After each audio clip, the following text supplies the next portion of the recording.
झगड़ू एक नगर का नामचीन सेठ था। वह लोगों को व्यापार शुरू करने के लिए धन सूद पर देता था। उसके यहाँ दो नौकर थे जो ईमानदारी से उसके काम में हाथ बटाते थे। रामजीत उसका सबसे ज्यादा भरोसेमंद था क्योंकि वह उसके पिताजी के समय से उसके यहाँ काम करता था।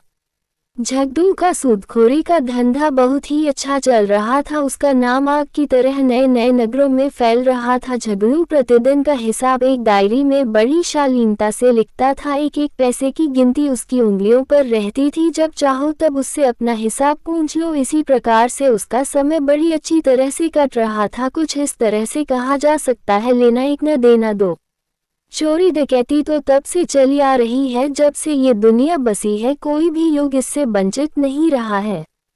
अचानक झगड़ू के घर रात के समय एक बार धावा बोल दिया। उसका सब कुछ चोर लूट कर ले गए। सुबह को उसके घर उसके शुभ चिंतकों का तांता लग गया। कोई उसके नौकरों की ढिलाई बता रहा था तो कोई उसकी किस्मत को कोस रहा था तो कोई उसकी सूदखोरी की नीयत का बुरा नतीजा कह रहा था।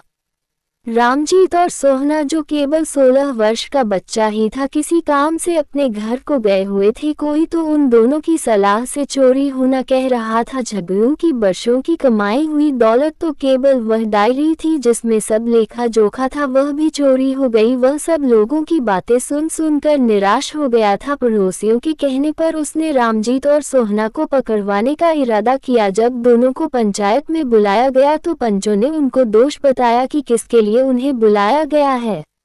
झगड़ू ने उन्हें देखकर आग बबूला होकर कहा, इन दो लोभियों ने मेरे यहाँ चोरी कराई है। इन्होंने मेरी सब जमा पूंजी जो कि डायरी में लिखी थी चुरा ली। झगड़ू गुस्से में रामजीत और सोहना को बुरा भला कहने लगा। पंचों ने उन दोनों को हिदायत दी कि सच सच बता दो कि डायरी की चोरी क्यों कराई है, वरना अंजाम बहुत बुरा होगा। इस पर सोहना सहमते हुए पंचों से कहता है कि कल रात साहब जब सोने के लिए जा रहे थे तो बारिश हो रही थी, इसलिए उन्होंने डायरी रामजीत काका को दे दी थी।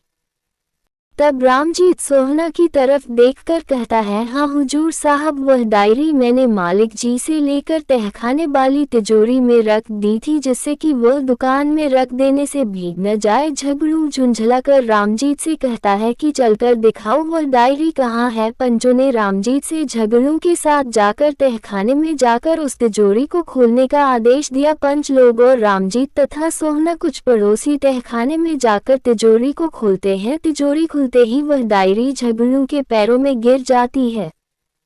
जैसे कह रही हो, साहब मैं तो यहाँ हूँ, आप तो बेमतलब परेशान हुए जा रहे हो। डायरी को उठाकर झगड़ू ने अपने सीने से लगा लिया। उस समय सब लोग अचंभित थे, जैसे डायरी बोल रही हो और कह रही हो कि रामजीत और सोहना बेकसूर है। उसके बाद झगड़ू रामजीत और सोहना से नजरें नहीं मिला पा रहा था क्योंकि वह उस समय दोषी था और रामजीत और सोहना उस समय उसके दोषों को माफ करने वाले बड़े दिल वाले सज्जन मनुष्य जो कि उसे माफ करके उसे सभी दोषों से मुक्त कर रहे थे।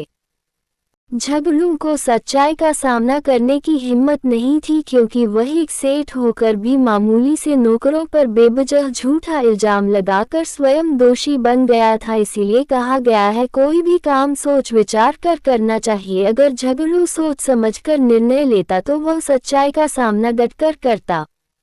अब वह खुद की नजरों से गिर गया था क्योंकि सच्चाई का सामना करने की हिम्मत हर किसी में नहीं होती।